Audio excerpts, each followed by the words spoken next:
all crafted from dirt, fragile and human. But then our lungs were filled with breath, sacred and shared. Every last one of us, shaped by love. Then stardust. And here we are on a floating rock, trying to make sense of it all. Our frailty and our perfections. The primal and the eternal. All of us eternally accepted and divinely held. Welcome to the intersection of it all, the bridge between the inner world and the outer. A place where questions are welcome, a space of wonder.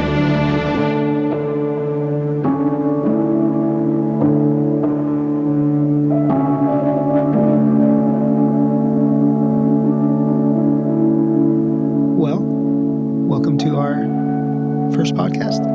Yes. Episode 1. Yes. How are you feeling? I you feel go first. I feel excited. I guess maybe it would be helpful for us to just talk about the origins of how we got here. And I think even that is a beautiful story in and of itself. You and I, Robin, have a group of collective great friends. Many of them are in the room right now, behind the camera, helping us out. I'm a middle-aged man now, that's for sure. And when I started really working on myself and being a little bit more intentional with who I want to be and intentional with some healing of my past story and just learning to be okay with who I am, my perfections and my flaws, and learning to hold space for them both and just be present and real and vulnerable.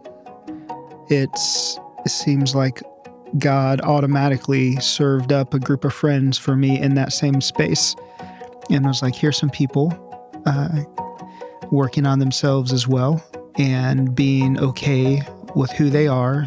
You're going to be present for good or for bad, whatever that means.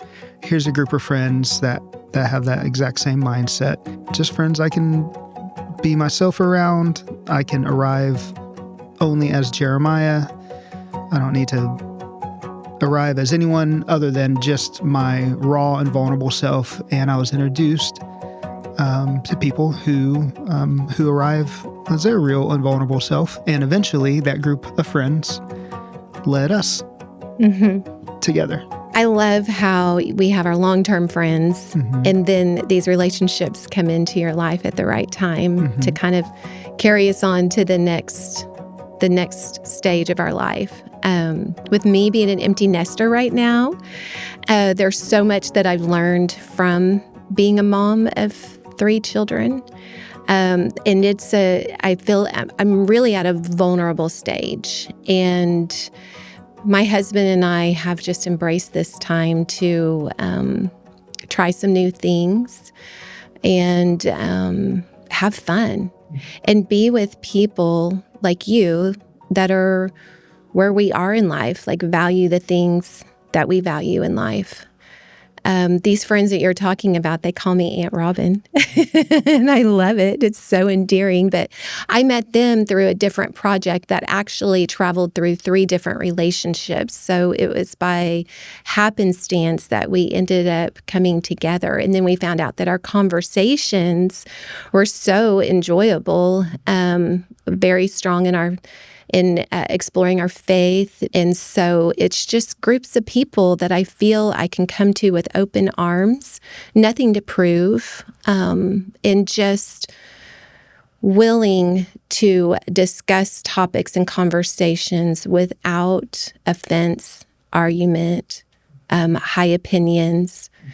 But always they're safe relationships to explore life, explore God, explore who I am in this time. I knew of you because we have a long history or affiliation with the same Church? Yes. Yes. Okay. Since it's where you work, I wanted you to be the one to say that. Yes. So I had known of you at church and the work that you had done there. And it's always been interesting because of what you do there. I am proud of my church, and I'm proud of the heart that they allow me and my team to do what we do. And we have a large prison ministry, for lack of a better word. I fought that word ministry for some reason. I have a bunch of trigger words in which we'll get into that. There's good reasons. Yeah, but for lack of a better word, it's a prison ministry, but it's just more of an open, welcoming community where we have over 1,000 incarcerated men and women across the state of Oklahoma, where we invite them into our community and ask if we can be invited into their community.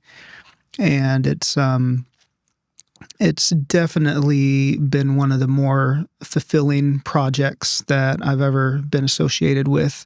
They have done more for me than I could ever imagine doing for them in their spirit, in my spirit, and my understanding of God and my understanding of the inclusive, all-welcoming, hospitable nature of God. And I think that is the God that I've longed to fall in love with for most of my life, who I thought was inaccessible, and who I thought didn't want anything to do with me because of my quote unquote crimes, right? And I fought against that idea of God somewhere in my spirit. I had some. And we're going to get into our stories, and I'm sure some pieces will fall in place, which really is, by the way, one of the great benefits of exploring our stories and working on ourselves and revisiting our past and putting pieces together. One of the greatest benefits of doing that, which I have done a lot in my life over the last probably 7 or 8 years since I really got serious about wanting to be healed. And whenever we start revisiting our stories, which we all have stories worth revisiting. Whenever we revisit our stories, we're almost putting everything in the right shelf and connecting the dots. And I'll try to come up with other metaphors too. But doing great. You're doing great. Connecting the dots to see, that makes sense why I am the person I am today. And it makes sense why I believe the things that I believe. And it makes sense why I have this view of God for most of my existence, even though somewhere in my gut, I was like, that's a very small, petty view of God that you're carrying around. And if we're not careful, we can carry around a small and petty view of God our entire lives. We can be on our deathbed surrendering ourselves to a small, narcissistic, year in, year out, cruel, judgmental God. There's so much to what you're saying, Jeremiah, that has relevance because of the life you lived before that. So everything that you are saying carries experience. It's not just words. And so I'm excited for whoever listens to this to hear your story. But what I've heard you say so far is that you work for a prison ministry with the church that you're employed by. Am I correct to say that it's the largest prison ministry in our state, or? Definitely in the state, yeah, for sure. Okay. Yeah. And what you've found is that the relationships that you've developed with the inmates have been incarcerated men and women. Was that rude to say? Help me. I don't know. I am so afraid of being offensive. I say that all the time, okay, and I get called out too. So Thank you. I will try to remember that. Okay. I had a friend call me out the other day, and I caught myself. I was like, inmates, incarcerated ladies and gentlemen, and she said, no, you You can call it. Well, We're inmates. I'm like, no, you're not. So what makes the word, I don't mean to chase rabbit trails, but what makes the word inmate offensive or incorrect? I think it's just a status that you're placing on a human being and soul who still has worth and value, and okay. So when you put a label on it, you're putting them just in a box. So calling a person that is incarcerated. So I get it. It's like you're identifying somebody's identity versus speaking of their circumstance at the moment, like a temporary versus. I wouldn't have even noticed that. Yeah. Like that's so. Thank you for making me more aware. The only reason I notice is I've been burned in that area multiple times, and so it's okay. Yeah. Well, I will retrain my brain in my 50s. Let's see how this works. They've had lots of grace for me, and I'm passing that grace on to you. And I'll probably say it too one time. I hope that your friends will have grace on me in that too. Oh, they will. I hope they're listening to this, by the way. I am sure they will. They can listen to podcasts. We got to figure that out. I know the valuable relationships that you've developed. And that's one of the things that has inspired me even to be here. Like I'm holding back tears, actually, because I know how much that you have wanted to love on the people that are incarcerated. And you only have so much time and so much energy. And so there's guilt. There's how much can I do? So that is one thing that motivates me to be sitting here behind a microphone and a camera, is knowing that you have that you have relationships that you want to continue to foster in some way, that you have experiences that a majority of us don't have, and if they do, they feel seen and heard. And that's one thing that draws me to what you do. So the people that are incarcerated and the relationships that you develop, they have ministered, even though that holds some negative emotions for good reasons. They have ministered to your heart. And you said, I don't want to sound selfish, but there's nothing about you that's selfish. So that also says that you're in a good place doing what you do. We want to all benefit from our vocation. We find meaning. Yes, and purpose, value. And you're seeing more of yourself in your story. Like you are starting to, you talked about healing. So this is such a valuable part of your story that will continue on. But here's what I want to focus on at this moment. How in the world it started for you. It's not like you filled out a job application, right? At the prison ministry? Yes. Well, eventually I had to. Okay, yes. You got to go through the process. But I got to write my own job description too, which was a treat. I never got to do that. But yeah, this is good. And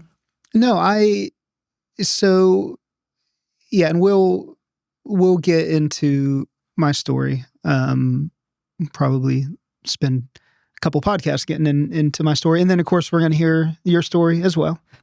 So essentially, I'm sure I can connect these dots in my life where I've always had a heart for broken people, for a lack of a better word. I've always been attracted to be in relationship with those kind of on the margins of society, kind of the forgotten people, the people who got a bad shake at life, the people who were born into a certain circumstance. And is this because it feels familiar to you in some capacity? Probably. If we can start connecting the dots right now. Yes, I love that this podcast is just basically going to be, I'm on the therapist couch and Robin is going to be walking me. No, and I've just always had that in my heart, and I found myself at one point in my life, and we're going to get there, but at one point in my life, I did make the decision to go into professional ministry, which is odd considering my background. But I did make that decision, and I went to the whole seminary thing. I did the math one time, starting with my bachelor's, which was a religious degree. I was in some sort of religious degree program or seminary for 16 years. Wow. So, and you continue to do things to learn and you're just a student of life. No, well, thank you. The evidence is there. It's clear. I think you are too. Yeah, it's true. It takes one to know one. Yeah, Yeah. With all the screenshots in the group text, like Robin's learning right now. She's in the zone. I don't know how to turn my brain off yet. I don't know either. If you figure that out, let me know. And I found myself, I was a seminary student, and I was working for a church, and nothing against this church. It works great for a lot of people. Personally, I felt very scripted, and I felt just kind of in a confined space. I was literally scripted. Like, I would get up on stage and read a script. So that feels like theater. Mm-hmm. Is that too harsh of a word? Yeah, it felt like theater to me. Okay. But again, and I hate to throw all these disclaimers out there, but I always have to. I understand that church has been used by God to change a lot of people's life, and a lot of people have come to God through going through the doors of that church. Well, just because it's not for you doesn't mean it's not for someone else. So I hear you not dismissing the church itself. I just hear you saying that it wasn't a good fit for you. There you go. Thank you. Yeah. You heard correctly. Okay, good. So, at one point, I got invited to go into prisons. There was a gentleman who caught me in the hallway, and I knew he went into prison. I was kind of on a prison kick, and looking back, I think that this was God preparing me to be open to even, it's not every day you're walking down the hall and someone says, "Hey, do you want to go to prison with me?" Right? No. So, and I might have watched The Shawshank Redemption. I used to watch this documentary on MSNBC called Lockup, and I was just I don't know, when that was my thing on the side. And then when someone asked me, "Do you want to go into prison? Do you want to come with me as a volunteer?" I was open to it, and I jumped at the chance. We went out to a prison called Joseph Harp Correctional Center in Lexington, Oklahoma. The friend who invited me, his name was Tommy, and his wife Karen. They were volunteering it was a Bible study. It was like I think they called it Silver Sneakers. It was for senior adults at this prison. So that was my introduction. Yeah, but while I was out there, I got pulled aside by this gentleman named Darren Elliott, who is incarcerated for life at Joseph Harp. And he was also, at that time, he was the young adults pastor for their church. I'm like, "Oh, you guys have a church out here?" And he started describing their church. And they have a church. They had a senior pastor. They had a board of elders. He was essentially the youth pastor. It was the young adults, which they considered 18 to 35. At that time, I was younger than 35, so that made me excited that I'm still a young adult. Okay. I could still go to youth group if I was at Joseph Harp Community Church, was the name of their church. And he just started telling me everything that God was doing on their yard, a bunch of positive life change stories. He started talking to me about how their church was organized, and I was pretty blown away. This is what I realized, and this is what I tell my volunteers now. This was one of the hardest lessons. Is like, when we go into prisons, we're not bringing God into prison. We're not. God is already there, and God is already working, and God is already changing lives. If we want to, we can go in there and join in with what God is already doing. God's not waiting on us to go into prisons. And, this is just a microcosm. I'm talking about prison ministry specifically, but obviously I would love for all the church to adopt that mindset that God's not waiting on us for God's will to be done. God's will is already going to be done. And if we choose to, we can come alongside and join in with what God is already doing. We can jump on God's team if we want to. But when you say that, because I know your story that we haven't gotten into yet, I just hear you. To me, the way it resonates with me, the relationships that you foster at work, in your personal life, the way that you speak of your son, I know that you value relationships highly. One of the things that was automatic when my husband and I sat with you is just your humbleness in the way that you honor and respect people. And so even just by observing you and the way that you handle relationships as a male figure, I've learned a lot. I've learned a lot. Well, thank you.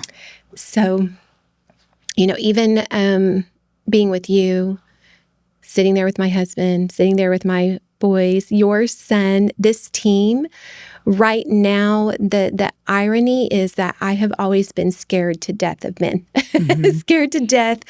There's good reasons for that, but I am learning how to have this sense of safety and honor and respect in these relationships like I haven't experienced before. And I look around with my nephews, with you all, with just the generation that's coming up. I am just seeing more compassion, a more desire for connection. Y'all have opened up a whole new world in my heart about just the need for people to feel this kind of safety and like a surrendered willingness to welcome more topics without offense and with a listening posture.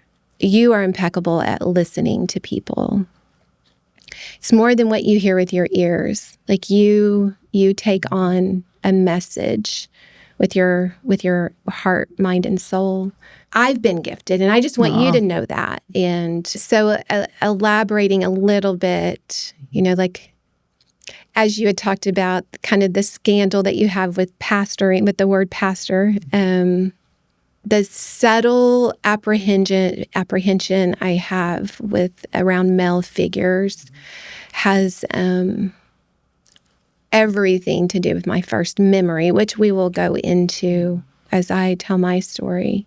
But my very first memory that has imprinted my 3-year-old brain was observing my mother and my biological father, and you'll know why I call him my biological father later. But my mother and my biological father having a physical altercation in the kitchen of our farmhouse when I was a little girl, and I and 2 other people, my brother and a young girl that was living with us that lived down the street. Her mom had cancer. She was living with us, but they were running and wrestling down the halls. And as a little girl, I'm just wanting to be with them. Like, where are you going? What's so exciting, And I guess they heard the wrestling and they opened up the door to see what was through there. And I kind of snuck under them and saw, and it was horrifying. So I saw my mother being horribly and aggressively handled. And as far as I was concerned as a little girl, he was trying to make her disappear. So I ran out at that time, hugged my mom, cried, "Mommy, Mommy." And I remember my dad leaving the house. He left then. And my mother just cradling and holding me and crying. I think then I assumed a role, of being there for her in that way, but I also got a message that daddies hurt their families. And that kind of became my desire. They say that my desire was to figure out how to please a daddy so that you don't get hurt. And they say that your relationship with your father also kind of fosters the relationship of how you think of God. Yeah. And so there's a lot to be said there in my pursuance of a daughter's heart for that divine father. And so there's a lot of protective mechanisms that I have that are cautious around bigness, cautious around, strength, cautious around aggression, hostility. And so that is where I came from. And I didn't realize how much that I carried that until my boys grew up, till being around you guys, allowing my husband to receive like his love and his tenderness. And so it's interesting that at this stage of life, I think I have felt the safety for the first time that I don't have to guard and protect. Yeah. Yeah. So men were authoritative. Men were angry. Men were violent. You had to earn men's acceptance, and the default was one of rejection, and so aggression. Yes. And so you growing up for the better part of your life, God had those were the attributes of God that you carried. Yeah. God was mean. God was aggressive. The default wasn't acceptance. The default was you have to earn your grace. You have to earn your acceptance, and you better please me. It sounds like when you started working on yourself and putting together those pieces in your mind, it sounds like God served you up on a silver platter a bunch of men who can be your friends, who are safe, and maybe men were safe all along. And maybe it was just a change in your perspective. But it sounds like as you started, like I was saying earlier about our stories, connecting the dots of our stories and realizing why we are the way we are, why we believe the things that we believe in the context of this podcast, why we believe the things about God. It sounds like when we start connecting those dots and putting the pieces together, we're giving God permission to expand, and we're giving God permission to grow bigger. And in my experience, and it sounds, I don't want to put words in your mouth, it sounds like in your experience, every time we allow God to expand, it expands in a more beautiful direction. God becomes less petty. God becomes less objectionable and less judgmental and less small and less aggressive. And I just think it's beautiful how you've done the hard work. And I know you have an awesome husband, by the way, which I'm going to put a pin in what I was saying just to say, you were telling me how you and Kyle learn a lot from me. I learn a lot from watching your guys' interactions. And that's a goal. I walk away thinking if I can have that type of respectful, loving, fun relationship that you and Kyle have, it seems like an equal relationship. It's very beautiful, and it's just something I aspire to have one day myself. And I just want to say that I think God just gave you an awesome husband who seems perfectly poised to help heal some of your past. It's amazing to me that at 17 that I was attracted to this man that had attributes that I had no idea would like be balms to my soul, like healing balms to my soul. And I also have to say, as my children, as they're older young adults, one married, one in a serious relationship, one looking for the perfect match, they look at our relationship in some ways as a role model marriage. But what they don't know is that we've been through some pretty tough patches. And there was a time when it felt like we didn't have the energy, the ability to move forward together. And thank goodness my husband looked at me and goes, there has to be something we can do. And it was that point of desperation, because he has a personality. You work hard, you move forward.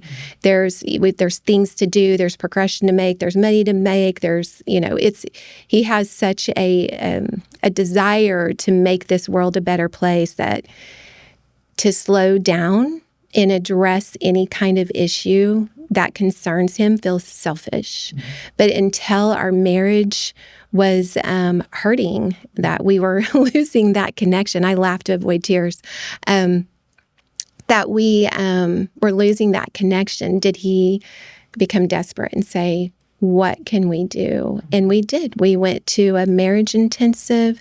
We broke down some walls, and I saw a part of him that I've never seen. I'm sure he's seen a part of me that he's never seen. And it surprised me. It wowed me and surprised me, both of us. And so we learned how to have a new conversation.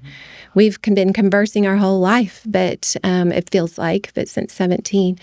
But we learned how to have a new conversation. And I think that you and I coming together and sitting with people, sitting with one another, is helping to walk people through a new conversation. And that is worthy in this life and where we are in this world, to figure out the new conversation for a new perspective and a way to approach life that's honorable to ourselves, honorable to our relationships, honorable to our purpose, and benefiting the future generations. And that's really what inspires me, benefiting the future generations in a way to have a world that feels safe to them, supportive of them, that is more connected, compassionate.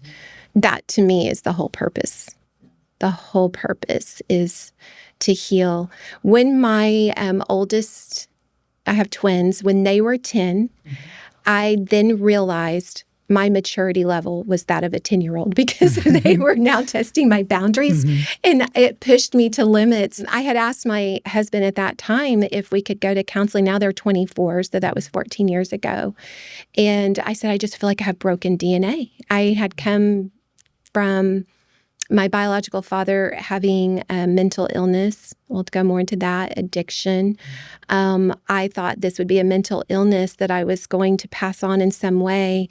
I didn't know how. And I'm like, my DNA is broken. And I looked at my husband and his life, and I just saw that it was so perfect. And so I felt like I was tainting him. And we had gone to the counselor, and I'm thinking we're doing marriage counselor. And the counselor looks at me and goes, I can help you. And I'm like, what?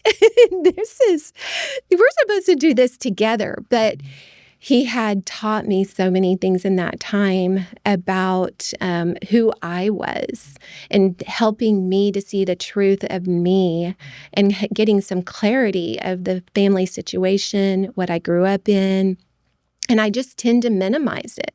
I'm like, I'm a tough girl. I've made it. I've gone through life thus far. Why should I have to address anything? But when he helped me see myself, it was addicting, because then the more I saw me, the more I saw everyone else. The more that I knew where I was believing a lie and bringing that into our relationship, the more I was able to have compassion for myself, be a friend to myself, and therefore be a compassionate presence for my husband. And our relationship flourished and grew, and it continues until we're called to another stumbling block, and then we've need an intervention to grow the next step.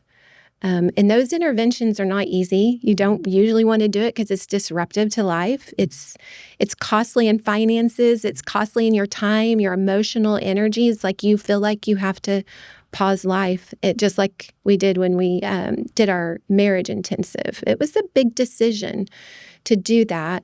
Because you keep thinking, because I notice this pattern in my own life. At some point, you just want to arrive. It's true. You want to get there. I have not got there yet. I'm not there yet. I'm a decade older than you, and I'm going to tell you I'm still on the journey.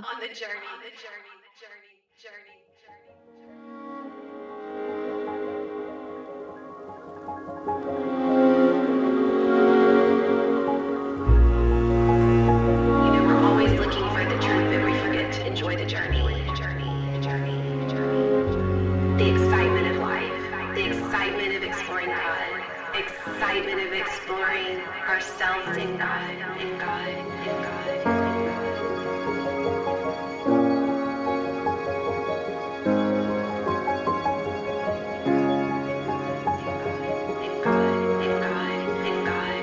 If you have it figured out, it's not God. If you have it figured out, it's not God. I love exploring. I love allowing God to grow bigger. And every time he does grow, it always is in more loving and more accepting, more understanding. God's not so petty, and God's not so judgmental, and God's not so exclusive. Every time I've allowed a shift in my consciousness of who God is and allowed it to expand. The funny thing is like Christ is still there. I believe that love is just an infinite description that I can't define, but I can only experience. And until I experience it, do I even have an inkling of what it means? There's a lot of things that can affect what we believe and how we perceive. And the love that is shared, that is spoken into us at the right time, can break some pretty thick walls. Agape love is a description that's put on God's love. I don't know that we'll ever know what it is until we do. I believe that the more love that we experience and we pursue in our human experience, the more that it expands the heavens. So to feel that what I do here matters in the heavens gives me purpose, and it keeps me wanting to move forward, and it keeps me wanting to be with people that want to learn how to love more.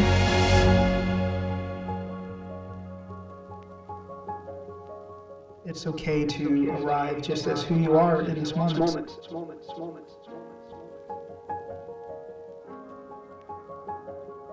Thank you all for checking out the Love and Stardust podcast. This whole idea for this podcast came from just a group of friends who got together and realized the freedom that comes with just being vulnerable. There's parts of ourselves that we're afraid to show other people, and there's parts of ourselves that we're afraid to even show ourselves. But man, what a gift and what freedom we've experienced.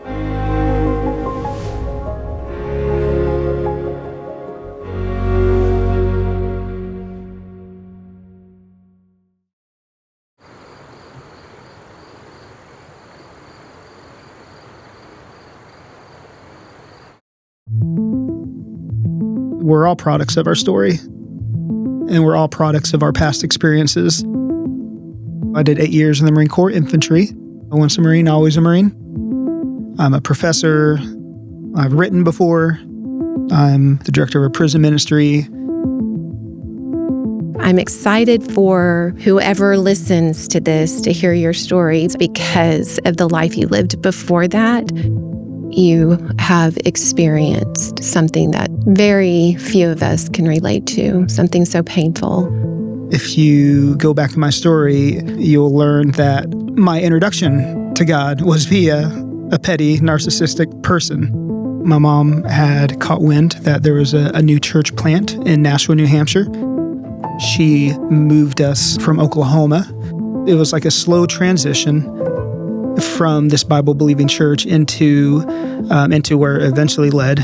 And if I wasn't describing a cult before, I'm describing a cult now.